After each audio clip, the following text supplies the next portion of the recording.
Okay. Good day, everybody. I am Nova Saison, and I am the one who is chosen to be the respondent of a specific study. So, as you should know, my sexual orientation is pansexual, which is the main point of the questions. I am going to present my response in this video presentation. So, the first question is, when did you realize your sexuality? So I've realized my sexuality, which is pansexual, when someone explains what is really LGBTQ plus for me. That someone is my teacher in senior high, and he tackled about the other type of LGBTQ plus. At first, I only knew that LGBTQ plus are consist of lesbian, gay, bisexual, or trans, and queer. I was caught off guard when he mentions about pansexual, which is under bisexual umbrella. So as he explains further, I've noticed that I understand really well. I understand now why I'm feeling the way I felt to an unfamiliar sexual orientation. I really thought that I am being bisexual because I attract both genders, but there's this feeling I do not only think that I attract gender but a prevalent sexual orientation. So in short, I do not care what gender are you in, but as long as I love you as a person and as a whole, then there's nothing wrong. You could be a potential for my attraction. So, second question is, what or who influenced you to be in that spectrum? So, for me, it is my mother and sister. I did not mean that I am attracted to them. What I meant is their past relationship experiences molded me into this type of spectrum. So the reason is to what I'm perceiving in their experiences is bad. It is a bad example for me as a kid growing up in this life. So my sister is part of LGBTQ. She is a lesbian and has a girlfriend now. She has a girlfriend now. So I should say she had a good relationship today. While my mother, in the other hand, is a single mother. So she had a full of bad romantic experience when it comes to her love life. So she is great.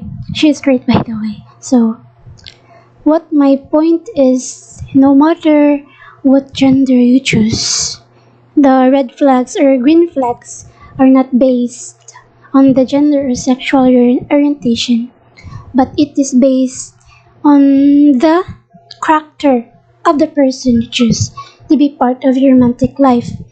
So, in conclusion, based on what I perceive in life as I grew up, I say that love is a difficult emotion to understand, and we have a little control over who manages to win in our hearts. At, at the end of the day, does it matter if the person you love is the same gender? As long as they treat me well and they love and respect me, who are they to judge my love of that person? So, third question is, have you experienced bullying based on your sexual orientation? I wouldn't say it is bullying.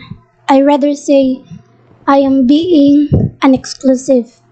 I noticed that some of the member of the group or society do not include me to some activities or social engagement because They treat me as different from their own emotional understanding. So I believe that I did not experience being bullied because some people are not capable to be familiar with the word pansexual. They are not familiar with even me at first.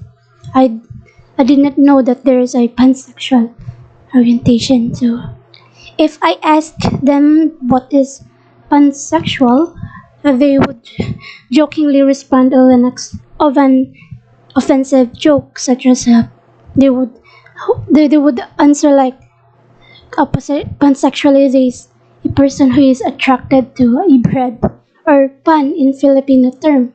And if there is an event that I am being bullied, then it would never happen again because I would never let myself discriminate in such a low-born society.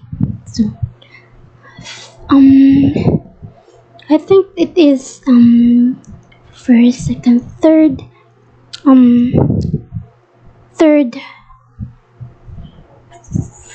first, one, two, three.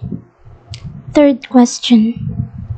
The last question, rather, is what is your message to the people who do not accept sexual diversity? My message would be please stop being pathetic. It is now year of 2022, where a period consists of people embracing change. So everybody just wants to go about their daily lives, receive the service they need, and be treated with the same respect as everyone else. We only seek equality.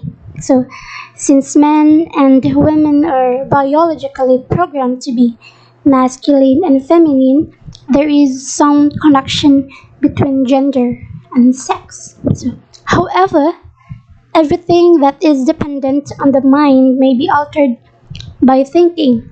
This implies that both internal and external factors, including sexuality and culture, have the power to disrupt the normal correlation between gender and sex. So, people who identified as gender fluid or LGBTQ+ should be treated as equals and given the same opportunities for success and growth as everyone else, not only in the name of social good, but in the name of basic freedoms. So the choice of one's gender should be made by the person when they are all old enough to know who they are and make their own decisions. So we ought to raise kids with the gender that matches their sex by default. All I want to say is love people like the way you loved yourself, and hating a person without the reason to be hated for is just you saying that you are a small brain sized human who are incapable to comprehend such knowledge and practice bad conservatism that hates to encompasses changes. So don't agitate on us, the gender fluid people, because we love what we love. That's all. Thank you.